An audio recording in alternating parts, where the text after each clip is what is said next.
se seën eers vra voordat ons enigiets verder gaan doen. Here, ons sê vir u baie dankie vir Golgotha, Here. Here, dankie vir u kosbare bloed, want in u bloed is lewe, Here. Die lewe tot in ewigheid, Vader, dit hou net nie op nie. Dankie, Here, dat u vir ons versoen het met die Vader, Here. Here, sodat ons weer in 'n liefdesverhouding met hierdie soewereine, onbeskryflike, groot God kan wees. Dankie dat ons oë kan opslaan na u en ons koppe kan oplig en vir u sê, Abba, Vader, dankie, Jesus.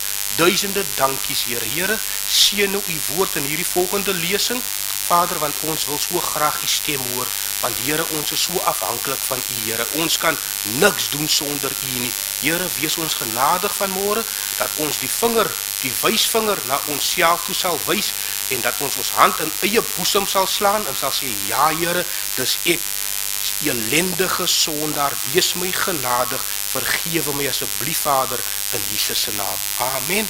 Dankie, Here. Nou goed, julle, dankie. Ek dink ek wil net so 'n bietjie aansluit by die vorige lesing van wat ons dierbare suster Rina mee opgehou het, en wat my opgeval het in daai sessie is dat die wonderbaarlike God, ek bedoel, wat ons vryspreek op grond van deur te glo in die geliefde seun Jesus Christus. Ons moet onthou, die Bybel is ook duidelik wat vir ons sê in Jakobus 2 vers 19, dat glo julle, en dis reg wat julle so doen, maar die duiwels glo ook, en hulle sidder. So dierbaar is, die duiwels glo ook, maar dit red hulle nie. Hulle gaan hel toe, maar ons, die Bybel sê, ons moet glo in Jesus Christus, sodat ons gered kan word, en ons glo in ons hart, en ons bely met ons mond, dat die Vader vir Jesus op die 3de dag uit die dode opgewek het, en hy sit aan die regterhand van God, en hy is ons bemiddelaar tussen die mens en die Vader. What a mighty God we serve. Ek is so opgewonde vir die Here, want as ek terugdink na wie ek was in die verlede, dooie, ek was hier gewees op die aarde, ek het bestaan, maar ek was geestelik dood, morsdood vir die Here. As ek moes destyds gesterf het, was ek reguit hel toe gewees. Maar loof hierdie Skepper vir sy groot genade, wat 'n sondaar red, en sy sondes vergewe, en dit hou nie op nie, en hy sê, ek gee julle lewe, en dit in oorvloed. Geniet die lewe hier op die aarde wat ek geskep het, en as jy jou asem uitblaas, blaas jy jou asem weer onmiddellik in, by hom, die ewige lewe. Wow, what a mighty God we serve. Dit kry nie einde nie. Nou goed, julle, ek dink ek wil nog sommer net aanskakel by die vorige lesing. En nou sien julle wat die Here gedoen het. Ons was so verwyderd van die Here, deur ons sondige bestaan, deur ons vleeslike natuur. En God het die mens so lief. Weet jy, daar is 'n gedeelte in die Bybel wat sê dat dit het die Here berou dat hy 'n mens gemaak het, want die versinsels en die gedagte van 'n mens is altyd deur sleg in sy hart, en God het dit berou. Dis al erg dat 'n mens vir God so kan hartseer maak, en weet jy, dis nie deur die sonde wat maak dat ons vir God so hartseer maak. En hy het ingegryp, want hy, onthou julle, daar is 'n versie wat sê, dat daar het 'n stem uit die hemel gekom, en dit was die Vader se stem wat gesê het, dit is my geliefde seun Jesus. Alles wat hy julle sê, julle moet dit doen. Nou hy het 'n welbehae in sy geliefde seun Jesus. Dis hy wat mens kom word het op die aarde, wat 'n mens soos ek en jy was, wat gewandel het op die aarde, volkome mens, maar die verskil is, hy het geen sonde gedoen, of selfs bedink nie. Hy was rein, soewerein gewees, en God het juis hom gebruik om dit op wat ons verkeerd gedoen het, op hom te laat neerkom. So, want God kan nie vir Godfrey vertrou nie, want Godfrey se versinsels van sy hart, altyd deursleg. Die Bybel leer ons dat die hart is bedrieglik bo alle dinge. Jy dink en jy doen nou die regte goed wat vir God welbehaaglik is, om die naaste draaitjie kom hier so maar iets uit jou hart uit, wat hom nou regtig nie vir God tevrede stel. So bedrieglik is ons harte. Nou, het God besluit, hy gaan die gees van sy geliefde seun Jesus in ons harte uitstort deur die wedergeboorte. En nou kom maak hy woning in ons harte, nou vertrou hy sy geliefde seun Jesus, wat binne in ons woon, om aan hom gehoorsaam te wees. Is dit nie amazing nie? Ja, jy weet, en hoe kom die Here Jesus en hy sê vir ons nou goed, dis wat daar gebeur volgens daar, dis God se oplossing, dis God se raadsplan vir die mens, maar nou moet ons ook weet, mens, ons het gehoor van 'n mens is gemaak uit 3 komponente, die gees, siel en die liggaam. So deur die ongehoorsaamheid wat sonde is, het ons gees gesterf, en nou is daar die liggaam en die siel, wat aanhoudend van selfsprekend verkeerd geneigdheid is, om na verkeerde dinge te doen. Nou wil die Here ook vir ons kom leer, dat 'n mens het ook in jou gees, het jy bevryding nodig. Ons het nodig om bevry te word. Nou leer die Here vir ons hier so in Matteus 7, staan die woorde van Jesus. Ek gaan so 'n bietjie lees, julle kan saam mee lees. Daar staan, ek gaan 2 versies lees. In Matteus 7 vanaf vers 13 en 14 sê die Here, gaan deur die noupoort in. Die poort wat na die verderf lei is wyd, en die pad daarheen breed, en die wat daardeur ingaan is baie. In vers 14, maar die poort wat na die lewe lei is nou, en die pad daarheen is smal, en die wat dit kry is min. Okay. Hoor julle, die Here stel vir ons 2 weë voor hier so. Hy sê daar's 'n pad wat breed is en baie mense is op daai pad, maar daai pad se lei na die verderf. Die verderf praat van die hel, die ewige hel. En hy sê daar is ook nog 'n weg, en dit is die smal pad, en hy sê daar is baie mense op, baie min mense wat daai smal pad, wat dit vind, wat dit kry. So daar sien ons nou keuse 2. Maar weet jy, kom ons speel maar so. Kom ons sê, dit is nou nie verreg, dit is nou 'n speletjie. Kom ons stel voor, daar sê, dis die breë poort. Daar het hy sy ingang, daar gaat so maar paartjies mense op die breë poort, en daar so maar nou baie mense op die weg, want die pad is wyd, en sien julle wat gebeur aan die uiteinde van die straat? Daar is nie 'n afgrond nie, daar is helse vlamme. Nou speel die volgende speletjie, hy sê ook, kom ons kyk die volgende enetjie, praat hy van die smal poort, hy sê min mense vind dit is sommer eintlik, die ingang is so klein, dis eintlik net spasie vir jou alleen, en sien jy die weg op die pad, hy smal, en daar eintlik stap daar so min mense daarop, maar die uiteinde daarvan is die ewige lewe in die hemel, die heerlikheid wat vir ons wag, wanneer ons op hierdie smal weg volhard. Ja, weet nie, op die breë weg wat die Here Jesus vir ons daar verduidelik, sê hy eintlik, die rede hoekom daar so baie mense op die weg is omdat dit so lekker is. As dit nie lekker is nie, sou daar die mense op gewees het nie. Ek bedoel, as iets wat vir jou is lekker is, dan gaan jy dit mos weer en weer en weer doen. As dit nie lekker is nie, gaan jy onmiddellik stop. Dis mos waar. So, nou eintlik, die sonde is so lekker. Mense stop net nie. Hou net aan en hou net aan en hou net aan.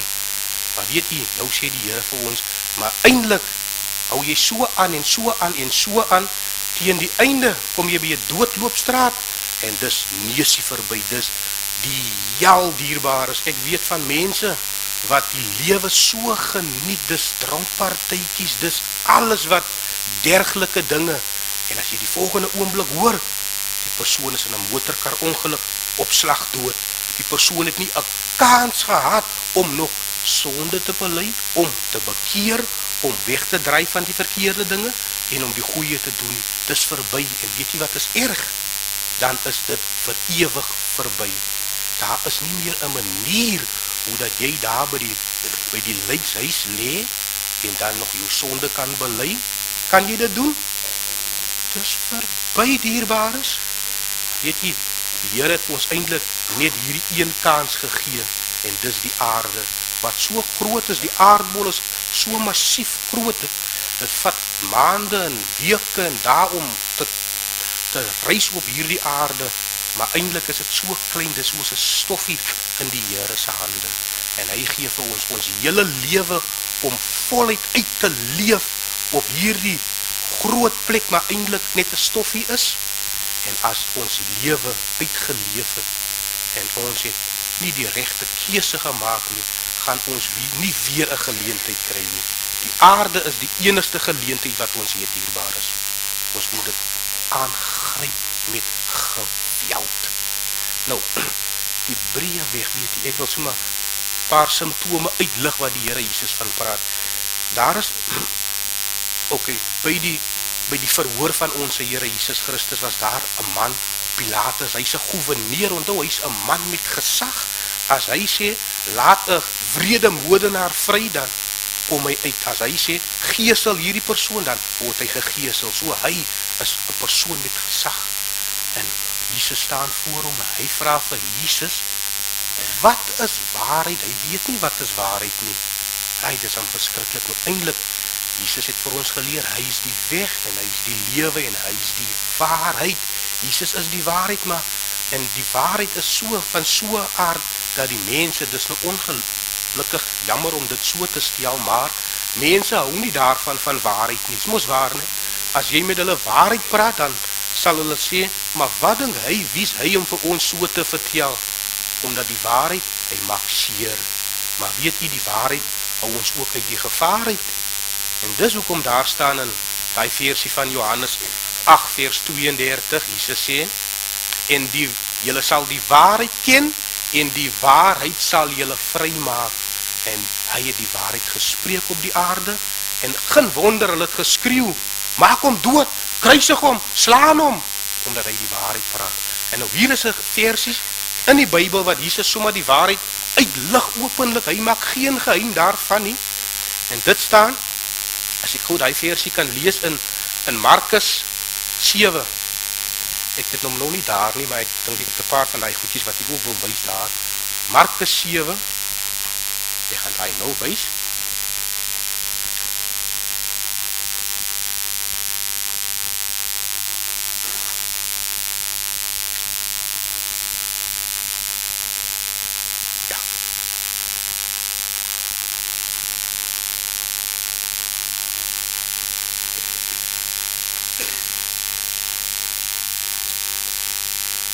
Ek lees sommer vanaf vers 18.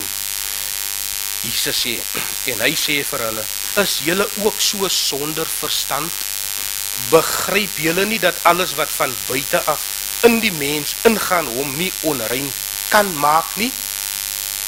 Omdat dit nie ingaan in sy hart nie, maar in die maag. En dit gaan in die heimlikheid uit en maak al die voedsel rein. Vers 20.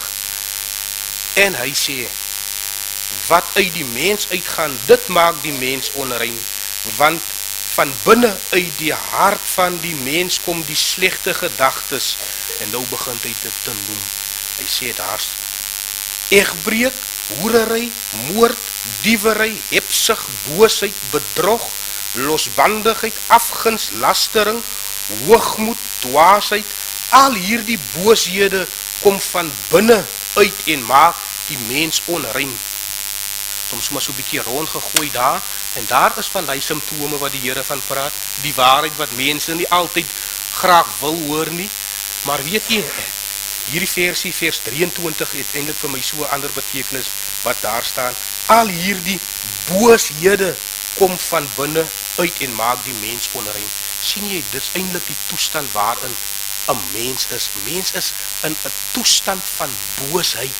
Hy is am erg nie net eers jou sonde nie, want ons weet, ons sonde maak skeiding tussen ons en die Here. En die Here haat die sonde en hy is lief vir die mens, maar onthou hy is in die hemel en in die hemel kan daar nie sonde ingaan nie. So die sonde is die skeiding. Ons moet van ons sonde verlos word op die aarde. Maar weet u, daar is nou eintlik twee dinge wat God van praat in Jesaja 59. Kom ons kyk so bietjie. Wat sê hy in Jesaja 59 vir ons? Vers 1 en 2. Hy leer ons dat sê goed. Ek gaan sommer vers 2 lees.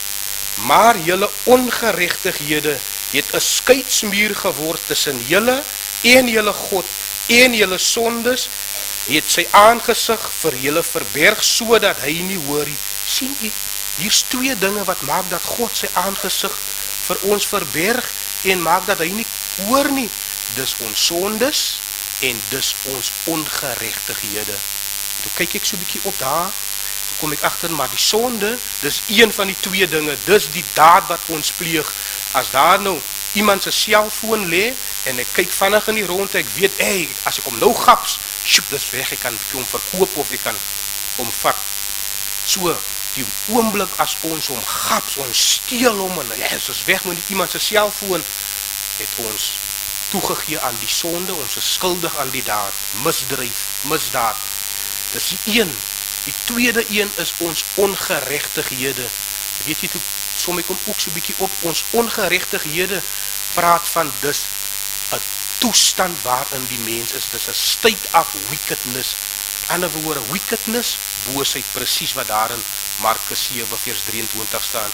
Boosheid is 'n toestand van boosheid waarin 'n mens is. Kan jy sien, my dierbare? Eintlik sê die Here, mens, sien jy jou nou self voor my? Jy's in 'n toestand van, daar moet iets met jou gebeur, jy moet bevry word van al daai simptome. Vrees, vuiltaal, steel, leuns, pornografie, vloeke, haat, bitterheid, hoerery, al daai dergelike dinge moet jy van bevryding kry. En dis waarom jy baie van ons vandag sit. Weet jy, ek kom agter, baie kere gaan mens kerk toe op 'n Sondag en dis lekker om in die kerk te wees, want as jy daar is, het is so vrede wat oor 'n mens kom, en selfs daarna, die res van die dag, het jy so vrede. Maar weet jy, in die kerk sit daar baie keer mense wat vasgevang is in hierdie simptome van die toestand waarin die mense is.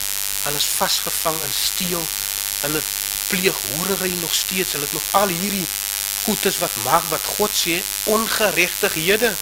En dit help ook daarmee bydra dat jy oorgaan in die sonde. Verstaan jy? So eintlik, wat ek wil sê, dierbaar is, wat die Here vir ons leer van iemand wat op die breë weg wandel. Weet jy, as jy op die breë weg wandel,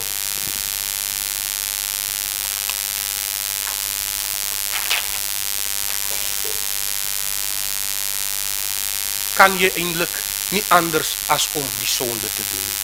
Want weet jy, wie is die baas op die breë weg? Sy naam is Satan.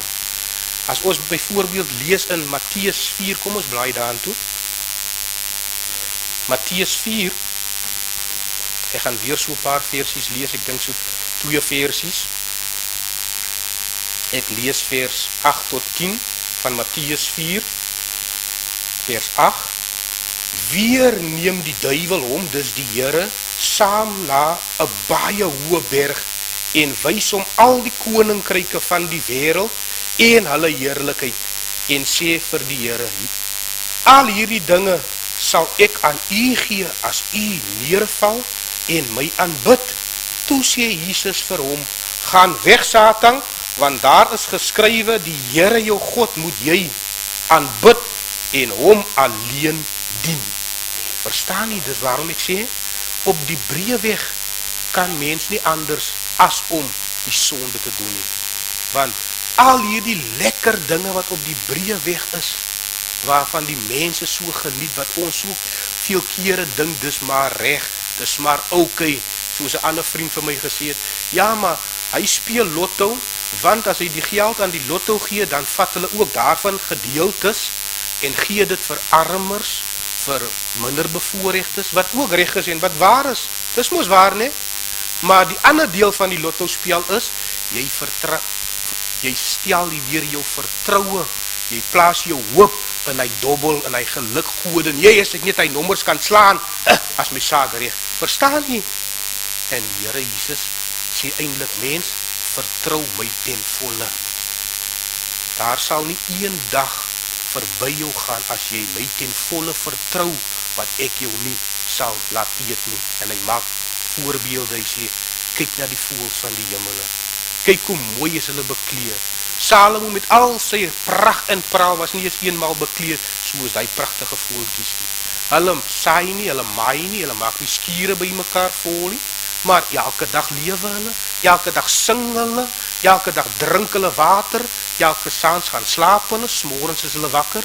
Hoe te meer jy mens wat geskape is na die beeld van God, hoe te meer wil hy jou nie voorsien aan jou daaglikse behoeftes nie. Verstaan jy hoe dit lyk vir 'n mens die weg van die breë pad wat reg is vir ons, maar die uiteinde daarvan is die dood. Die baas van die wêreld is die Satan. Hy die Here Jesus versoek, immer sy tweede naam is die versoeker. Hy het die Here Jesus versoek en gesê, kyk na al hierdie kreengoed van die wêreld, dit behoort almal aan my. Dis my koninkryk en ek gee dit aan jou as jy my gaan aanbid.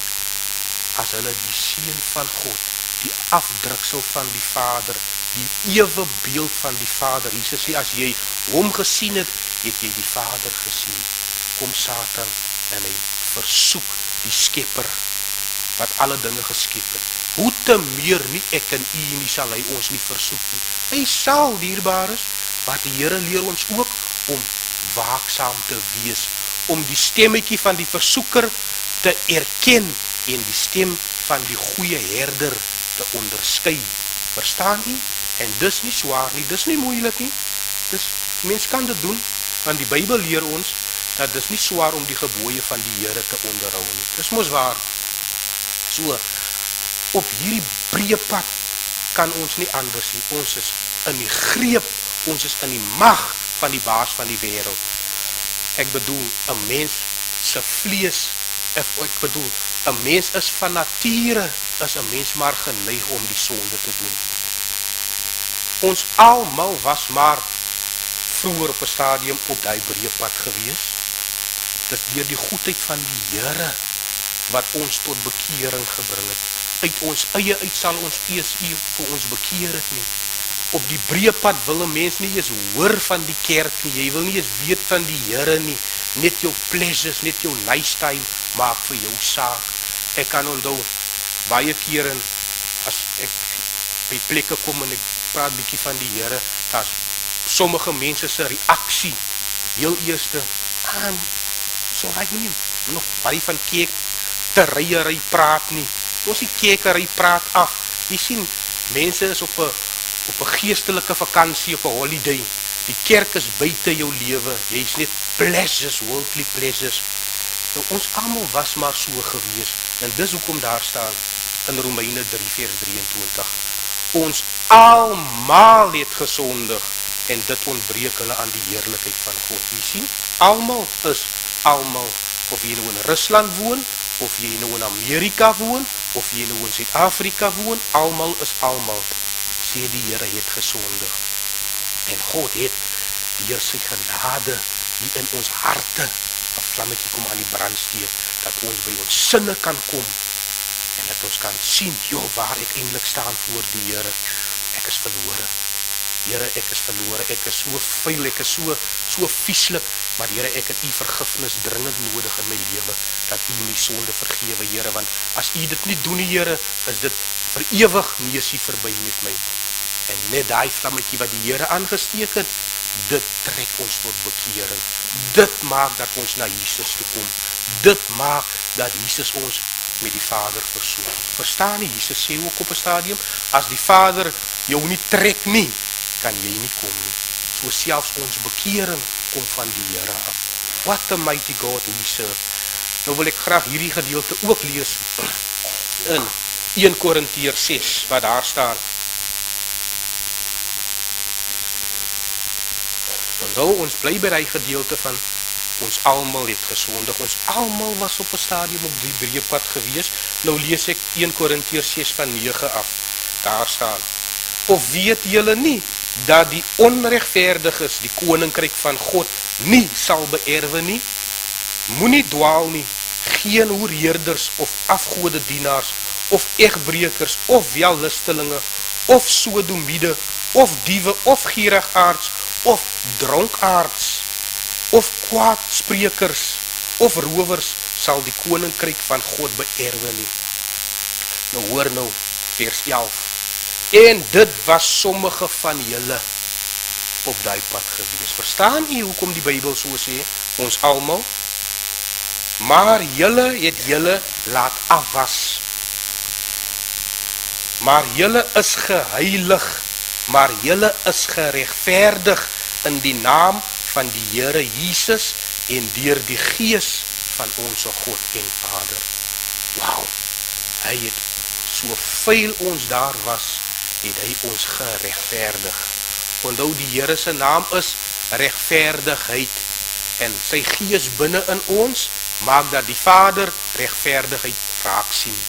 Jy is deur hom geregverdig, God is heilig, en sy Gees in hom, sy heilige Gees in ons, maak dat God ons heilig sien. Verstaan nie hoe belangrik dit is, dierbares? Ja, ek wil sommer aan mekaar gesels oor die goeie dinge van die Here, maar ek wil 'n bietjie afsluit met laaste paar gedagtes. Weet nie, ja, maar op daai pad, op die breëweg, kom die Here Jesus Christus en hy sê, maar daar is ook 'n positiewe kant. Kom ons kyk bietjie na die smal poort. Ja, stry hard om in te gaan. Onthou, wat is die sleutelversie daar? Hy sê, maar julle het julle laat afwas. Nie met laksiep of wat so lekker seep jy kry nie, maar met die kosbare bloed van Jesus het hy ons losgekoop. Vroeër was ons vas gewees, vas as 'n slaaf van die ou Satan, vas in die mag van die ou Satan, vas in die mag van die Satanse bindinge, Satans bande, en hy het ons los kom koop met sy bloed, sodat ons verlos kan wees. Wauw, dierbares, laaste. Nou staan daar in Romeine 6 vers 16, dan net die laaste versie lees, Romeine 6 vers 16, sê die Here, dat weet julle nie, dat aan wie julle self as diensknegte tot beskikking stel, om hom gehoorsaam te wees, julle diensknegte is van hom, aan wie julle gehoorsaam is nie, of van die sonde tot die dood, of van die gehoorsaamheid tot die regverdigheid of geregtigheid. So die Here Jesus sê, vriende, eintlik, wanneer ons laat afwas, wanneer God ons vryspreek, wanneer ons sy kind geword het, wanneer hy die bordjies kom verhang, en ons nie meer sondaar is nie, maar kind van God, dan is ons sy slawe, sy diensknegt, en dink net bietjie by jouself om 'n diensknegt, of om 'n slaaf van liefde te wees. Die hele wêreld smag daarna, dis hoekom hulle al die lofsongs sing, die hele wêreld soek na liefde. Jesus sê, kom na my toe, jy sal dit kry, verniet, sonder geld, kom net soos jy is. Amen. Ek wil afsluit. Kom ons bid weer. Jesus, baie dankie, Vader, Here. Here, ons verstandjie is so klein, Here, om te begryp wat U kom doen en wat U vir ons aanbied, Here. Here, ons kom net en ons kom bely net, Vader, Here, dat U groot is, Here, en dat daar niemand is in die ganse skepping wat groter en sterker as U is nie. Here, as U dan op die see kan loop, Here, hoe te meer kan U nie moord, steel, vloek, skinder, dronkenskap vir ons vergewe wanneer ons dit bely nie. En dankie Jesus dat U dit ook so doen. Ons aanbid U en ons prys U. Baie, baie dankie. Amen. Maar niemand weet daarvan nie. En stadig maar seker kom hy en hy verteer jou en hy vreet jou op. En eendag sak jy net in mekaar. Dis hoe onvergifnis ook werk. Dis hoe bitterheid ook werk. Hoekom dink julle dat Jesus aan die kruis gaan hang? En die tweede laaste woord wat hy daar aan die kruis sê is: Vader, vergewe hulle. Want hulle weet nie wat hulle doen nie. My broer en suster, toe hy daar hang, toe hang hy daar om te sê: Vader, daai kanker wat in hulle is, van die breë pad, ek vat dit op my. Ek sal dit op my vat. Laat hulle net kan skoonkom. Rina se wit kleed wat ons vanoggend gehad het. Laat hulle net in wit klere kan wandel. Hoe lyk dit in jou en my situasie, broer en suster? Want weet jy, bitterheid en haat is 'n ding wat aan mekaar kom. Van jy klein is tot groot is. En bitterheid en haat en wrokke is mense wat dinge aan jou doen. As jy jou wil doodsuip, en jy wil rook, en jy wil mes steek, en jy wil steel, en jy wil lieg, dis goed wat jy self doen. Maar gewoonlik ontstaan haat en bitterheid oor iets wat iemand aan jou doen. Maar dan kies jy om ook 'n lelike mens te word wat kanker het, wat moet iets sit binne in jou. Dis hoekom ek sê, het jy kanker? Kan ek dit nog erger vat? Het jy dalk die HIV virus? Die HIV virus van bitterheid en haat en onvergifnis. Julle het Dini se verhaal gesien. Dini was op die breë pad en sy ontmoet die Here Jesus en sy is op die noupad, sy gaan deur die noupoort in toe hy aan haar verskyn. Maar sy het gekies om nog met een voet op die breë pad te loop. Al het sy deur die noupoort ingegaan. Maar so sy moet die Here besig gewees het, toe kom openbaar hy vir haar, jou ma, jou tannie Sundari, jou pa, jou familie. En sy moes reg gaan maak met hulle, om as 'n vry mens weg te stap. Vandag wil ek vir jou vra, my sussie en broer, hoe lyk dit in jou lewe? Kom ons wees eerlik met mekaar, die trane ook gevloei, toe ons nou die ding gekyk het. Hoekom? Want daar seer in jou hart. Maar as jy dit nie herken nie, gaan jy met kanker bly sit. Weet julle, mense wat bitter is en vol haat is die mees ongelukkigste mense wat ek in die lewe gesien het. Ek was ook op 'n stadium so. En toe ek my broer die dag vryspreek en vergewe, toe is ek 'n nuwe mens. Dis baie jong mense, het 'n onderwyser iets aan jou gedoen, iets vir jou gesê. Hoe baie is nie gesê nie, jy's 'n domkop.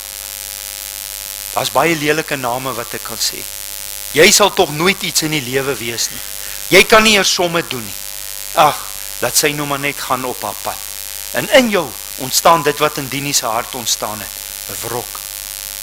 Dis baie susters. My sussie, kan ek jou vra as 'n man, wat 'n man het jou seer gemaak? Is die van julle wat seksueel gemolesteer is? Miskien toe jy klein was. Ek wil nie eers daai woord noem nie, maar die kans is baie, baie goed dat die mense in ons midde is wat verkrag is. As die statistiek van die land sê 1 uit 3, dan beteken dit hier moet sulke gevalle wees.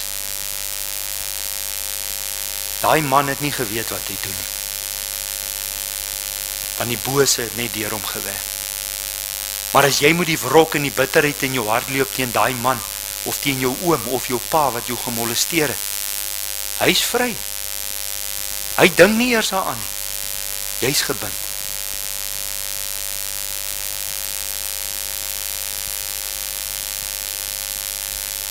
So 2 naweke terug, toe staan hier waar ek nou staan, 'n meisie van 23. Ek sê 'n meisie is 'n jong vrou. En sy sê 7 jaar gelede, toe ry my pa, my boetie dood, per ongeluk. Maar ek en my ma, en my ander sussie en boetie, kon hom nie vergewe nie. Ons het hom verwerp. Ons het gesê, jy's nie meer ons pa nie, jy's nie meer ons man nie. Terwyl sy hier staan, loop die trane oor haar af. Want weet julle, die duiwel het dit reg gekry, om vir haar 'n leuen te kon vertel, en te sê, jy moet jou pa nou seermaak. En die manier hoe jy hom gaan seermaak, is om te sê, jy is nie meer my pa nie. Ek stel nie meer in jou belang nie. Gaan jy jou pad en ons sal ons pad gaan. Maar vir 8 jaar, amper 8 jaar lang, hunker haar hart na haar daddy. Sy soek hom, daai pa wat haar in die wêreld gebring het. Jy sien daai gat in haar smag na die daddy, maar die duiwel kom sê, laat hy eers bietjie suffer. Laat hy eers seer kry. Hy het mos jou boetie doodgery, is dit nie? So laat hy swaar kry. Hy moet eers boet. Ken julle daai taal?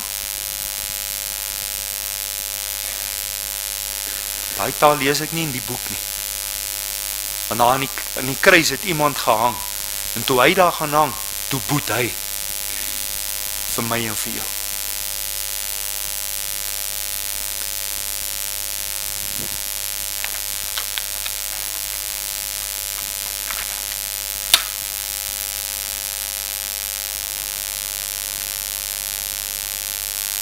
Petrus kom by Jesus in Matteus 18, hy sê, Here, hoeveel keer moet ek my broer vergewe? Want julle sal nou vra van Heerde, waar staan dit in die Bybel? Kom ons wys. Here, hoeveel keer moet ek my broer vergewe? 7 keer? Jesus sê, Petrus, nie 7 keer nie, 70 maal 7. Met ander woorde, dit hou nie op om jou broer te kan vergewe, of jou suster, vir iets wat hulle aan jou gedoen het nie. En weet julle, dan kom Jesus en hy vertel 'n gelykenis van mense wat mekaar geld geskuld het. En die man het die koning geld geskuld, en toe hy nie kan betaal nie, toe sê die koning, nee, gooi hom in die tronk. En hy gaan en hy pleit, sê, koning, wees my genadig. En die koning sê, is reg, ek vergewe jou, ons skryf jou skuld af. Maar toe kom die volgende een, en daai man gaan toe, en hy gaan na 'n ander een toe, en hy sê, hey, die geld wat jy my skuld, wat baie minder is, kom, gee dit. En hy sê, ek het dit nie om te gee nie. Hy sê, ok, gooi hom in die tronk, kan hom nie vergewe vir dit nie. En die koning sê, gaan vang daai eerste man, wat ek kwytgeskeld het, en gaan gooi hom in die tronk. En dan staan daar, ek dink is vers 24 van Matteus 18, staan daar, en deur hierdie daad wat hy gedoen het, het hy 'n oordeel oor homself gebring, en hy sou homself tigtig, hy sou homself seermaak, met die keuse wat hy gemaak het. Julle sien broer en suster, as jy haat, en jy is bitter, dan kom straf dit jou. Is nie God wat jou straf nie. Die bitterheid en die haat kom straf jou. Hy tigtig jou, jy doen boete daarvoor. Want jou hele lewe lang loop jy so rond. Langs Maggie het hier gestaan 'n vrou van 58. En daai suster Anna staan hier so, sy sê, vir 52 jaar het ek moet bitterheid in my hart rondgeloop. Broer en suster, is vreeslik. Vir die grootste deel van jou lewe op aarde, loop jy met 'n wrok en 'n haat teenoor iemand. En jy besef nie, die Here het jou daarvan ook vrygemaak. Jesus kom en hy sê,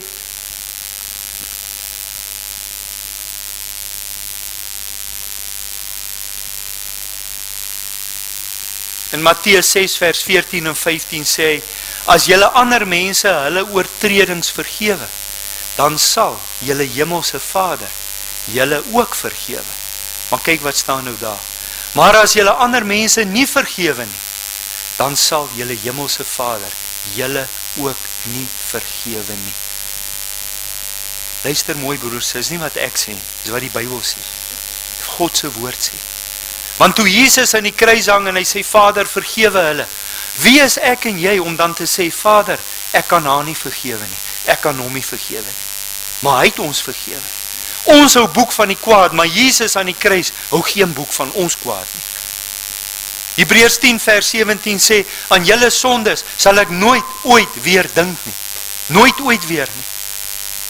Ons het vanoggend die uitbeelding gesien, as die vyand kom en hy kom kla ons aan by Jesus, en hy kom by die Vader, dan sê hy, Vader, daar's niks in van Heerden se boek nie, dis skoon, my bloed het dit weggevat. Al wil die duiwel ons kom aankla, in wit klere, as ek sonde doen, maar ons hou boek van die kwaad. Hoe werk het? As ons dan sê, ons volg hom, dan moet ons doen soos hy doen. Is dit nie so nie? Dan moet ons in sy spore volg. 1 Petrus 3 vers 9, Moenie kwaad met kwaad vergeld of belediging met belediging nie. Inteendeel, antwoord met 'n seënwens, want daartoe is julle geroep, sodat julle die seën van God kan verkry. In my eie familie, broer en susters, het ek al ervaar dat van my bloedmense nie geseën kan kom nie, oor daai absolute bitterheid wat hulle in hulle hart loop. Hebreërs 12 vers 15 sê, oppas dat daar nie 'n wortel van bitterheid in julle harte opskiet en julle verstreng nie. Want dis wat doen. As jou hart vol bitterheid is, dan kom die wortel en hy kom haal die kos uit daai bitterheid. En wat jy praat is bitter. Wat jy doen is bitter. Wat jy voel is bitter. Dis 'n gesindheid van haat. Ek gaan hom eers bietjie seer maak, want hy het my mos seer gemaak. Maar inteendeel, jy's die een wat aanhou seer kry. Jy's nie vry nie. Julle sien, as ek hierdie tou vat, Teswin, kom gou hierso. Sê nou broer, Teswin het iets aan my gedoen, né? En hy het my seer gemaak. Hy het my meisie afgevry, of hy het my vrou afgevry, en my vrou het uitgestap by die huis. Nou sit ek en ek sê, ek sal daai man nooit vergewe nie. Hy het my vrou gevat. En nou gaan ek na die slim man toe, na iemand toe om hom te toer, of wat ook al. Ek gaan steek sy tyre stikkend, ek brand sy huis af. Haat, woede, aggressie, wrok in my hart. Maar daai oomblik wat ek hom nie kan vergewe nie, julle sien wat gebeur is dit. Ek loop met 'n wrok in my hart teen Tesman. En daar kom 'n band tussen my en hom, vir die res van ons lewe. En weet julle wat doen daai band? Hy verwrig my.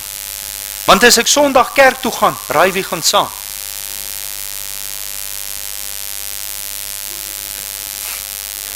En as ek Saterdag dorp toe gaan, dan sleep ek hom saam. Want die oomblik wat ek daar in die dorp is, ons gaan groceries koop, Teswin se pa sien, dan dink ek aan Teswin, dan sê ek, hy is nie eers daar nie. Ek sien sy pa, maar ek is kwaad vir hom. Julle sien wat maak hierdie band, wat jy het teenoor iemand wat jy nie kan vryspreek nie.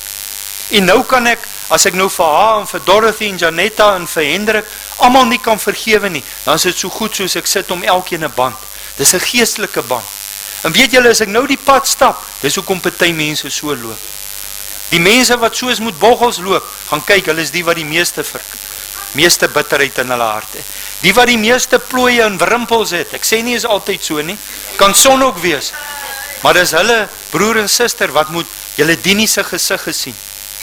Daai oomblik toe haar tannie die dagboek vat en sy so met haar arm staan.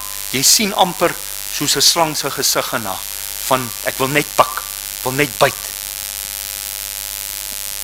Petrus sê, oppas laat julle mekaar nie byt en verskeur nie. Maar laat die liefde in julle harte wees teenoor mekaar. Nou kom baie van ons. Nou kom ons en ons besef, ek moet broer Teswin vergewe. En ek kom na hom toe, sê Teswin, ek is baie jammer. Ek het vir so lank, het ek 'n wrok teen jou gehad. Vergewe my. Sal jy my vergewe? Dankie. Daai oomblik kom die ding af. Maar ek sal nie vergeet nie. Ek sal nie vergeet nie. Julle sien, hy is vry, maar ek is nog gebind. En nou hang ek myself op, want ek sal nie vergeet nie. Ek het hom vrygespreek en as ek hom sien, praat ek ten minste met hom ensovoorts. En ek groet hom as ek in die dorp kom en ek sien sy pa ensovoorts. Maar in my hart is daar nog 'n gevoel. Ek hou nog boek in my swart boekie van wat hy aan my gedoen het. Jy kanker. Jy die HIV virus. En hy verteer jou van binne af. Jy's nie 'n vry mens soos Jesus vir ons bedoel het nie. Vanoggend die tekste gehoor, as die Seun julle vry gemaak het, sal julle waarlik vry wees.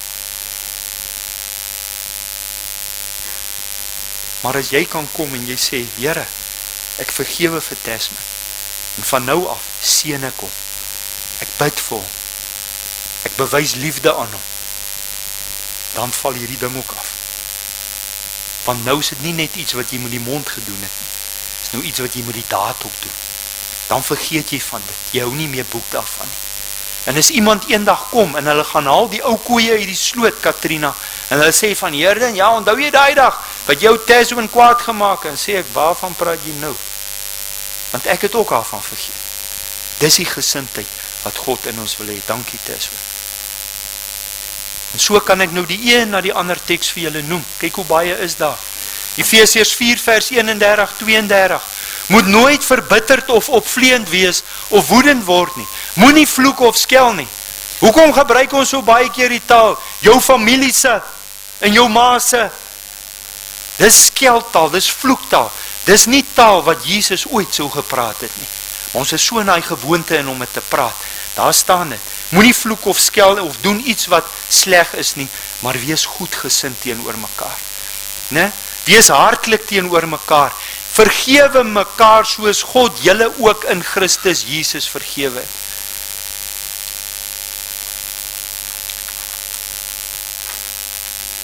Net nog 2 tekste. Staan nou nie op hy transparant nie.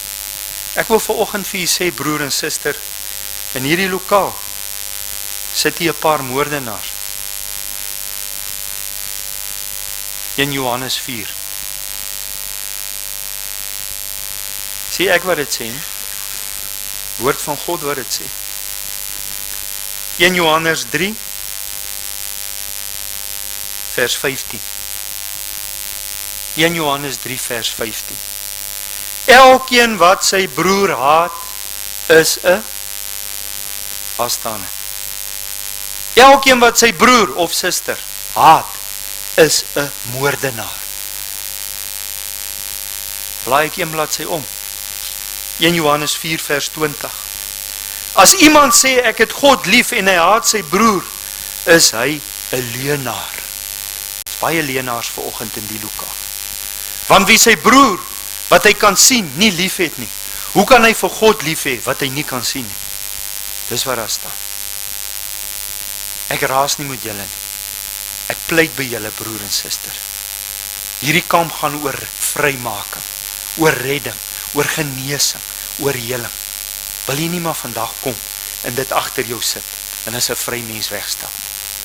En die laaste ding wat ek net wil sê, julle weet, ek moet dit sê, is baie eerste kampers ook. Daar was 'n stelsel in hierdie land wat ons apartheid genoem het. En daai stelsel het gekom en hulle het vir baie mense van 'n ander kleur in die land gesê, hoorie, om die Bybelse gelykenis te vat, ons het 5 talente gekry en 2, julle het net 1. En toe is julle so bly dat julle net 1 het, julle gaan begrawe hom. Hy moet ook nog net nie wegraak nie. En die ander wat 5 en 2 talente gekry het, het gegaan en hulle het net meer en meer en meer talente gekry. Hulle het gewoeker met die talent. Hulle het 'n groot opbrengs gekry. En ek wil vandag vir julle sê, dis hoekom baie plaasmense minderwaardig is. Jy hoef nie minderwaardig te wees nie. Jy is minderwaardig want dis in jou kop ingeprent deur jou se oupa en sy pa en jou pa en miskien jou broer en almal in jou huis laat ek is nou maar net wie ek is. Ek kan nooit iets anders wees nie. Ek het nou maar 1 talent gevat.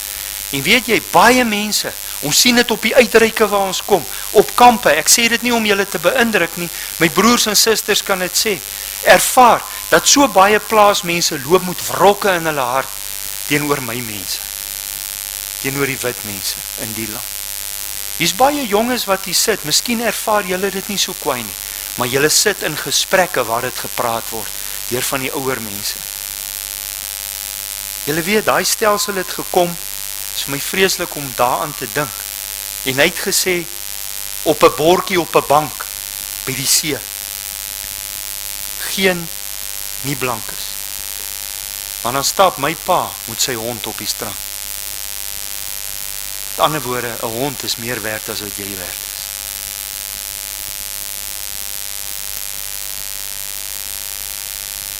Die plaas waar ek groot geword het, of in die area waar ek groot geword het, was daar 'n man gewees, op die plaas, en in die dorp ook, as die werker wat in die huis werk, haar bord moet was, moet sy hom buite was.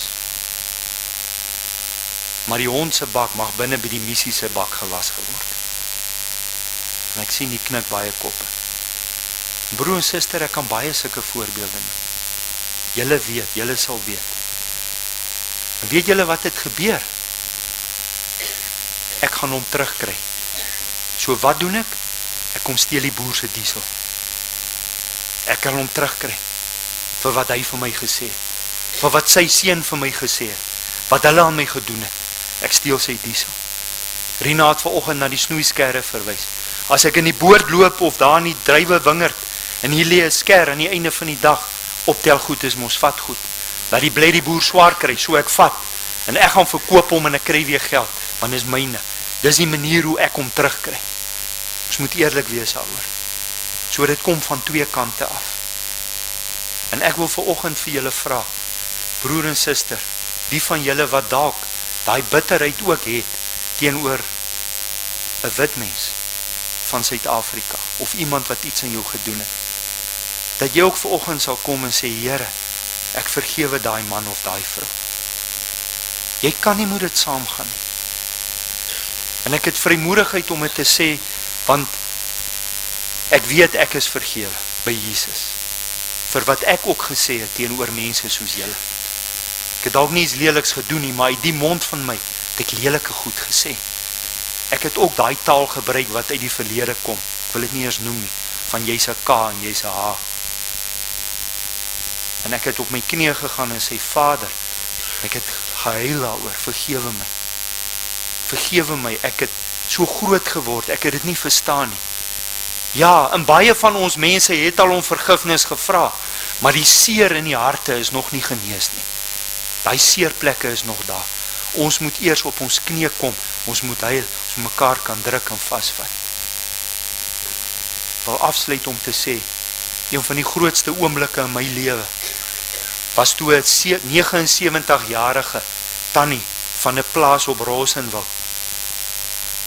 op 'n kamp by Tulbagh na my toe gekom het. En sy kom en sy gee my 'n drukkie. En sy sê my, en sy kyk my so in die oë, sy was net so kort. En sy sê, meneer, ek is 79. Dis die eerste keer in my lewe wat 'n wit man my vashou. Hulle het al my hand geskit. Dis die eerste keer wat iemand aan my vat. En ek het geweet, daar is nog baie seer in hierdie land, ook onder julle. En ek wil vanoggend vra, hier's 'n klompie blanke mense ook hier, vergewe ons, asseblief. Christus het jou ook daarvan vrygemaak, soos hy my vrygemaak het. Vergewe ons daarvan vir wat ons gedoen het, en staan op, jy is nie minderwaardig nie, my broers. In God se oë is ek en jy gelyk. Openbaring praat 4 keer en sê, uit elke stam, uit elke volk, uit elke taal, uit elke nasie, sal hulle staan voor die troon, en hulle sal sê, uit elke stam, volk, taal en nasie, heilig, heilig is die Here God, die lam wat vir ons geslag is. Ons gaan dit almal doen. Daar is nie ander wat dit minder gaan doen as ander. En ek wil ook vra, as jy dalk iets gedoen het teenoor jou werkgewer, of teenoor 'n ander blanke, of 'n onderwyser, of wie, wat jy iets gedoen het om hom terug te kry, gaan na hom toe en sê, meneer, mevrou, dis my hand. Dis ek wat dit gedoen het. Maar ek wil vir jou kom sê, Jesus is in my, vergewe my. Ook hier by Rosenwil was 'n ander voorman gewees. Hy was op 'n kamp. En hy die maandagoggend moet invaltyd.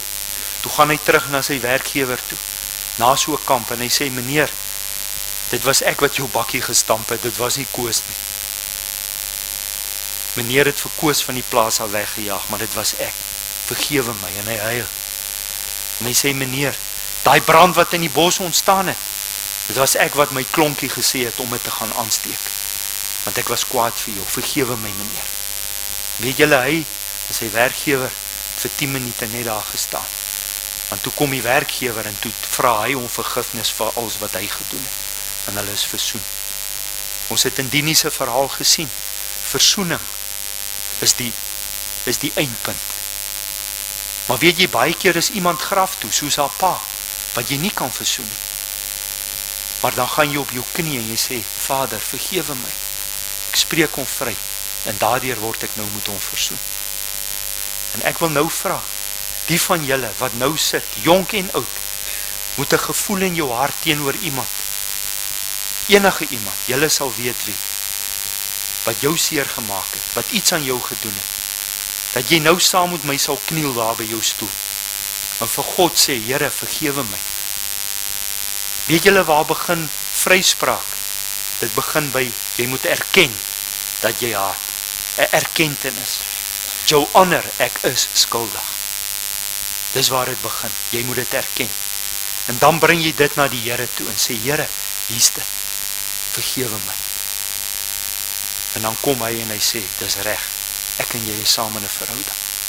Dis hoe ek dit wil hê. Wil jy dit saam met my doen? Dan wil ek vra, ons is te veel om dit hier voor te doen. Sommige net daar waar ons is. As jy vir enige iemand, vir enige saak, en jou hart wil skoonmaak, dan vra ek jou, gaan saam met my op die knie. En jy praat met God en jy sal vry opstaan. En daarna gaan ons na ons klein groepies toe. Kom ons gaan. Miskien.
Dankie Here dat U ons nou vrymaak. Ons weet Here Jesus dat toe U daar aan die kruis gaan hang het en U het uitgeroep, Vader, vergewe hulle, was dit 'n volkome vergifnis, 'n volkome vryspraak. U hou nie boek van die kwaad nie. Wie die Seun het, het die lewe. En Here, ek wil bid dat elke boetie en sussie wat nou met 'n erkentenis gekom het dat daar iets in hulle harte was, dat U hulle sal vrygemaak het. Dat hulle dit sal glo, omdat hulle dit weet. En Here, as dit in hulle vermoë is, dat hulle sal teruggaan en sal gaan regmaak met daardie persoon, om te sê, ek is jammer, vergewe my, en dat hulle versoen kan word. Want Here, dan weet ons, sal U seën ook oor ons uitgestort word. Vra dit in Jesus naam. Amen. Uitgerus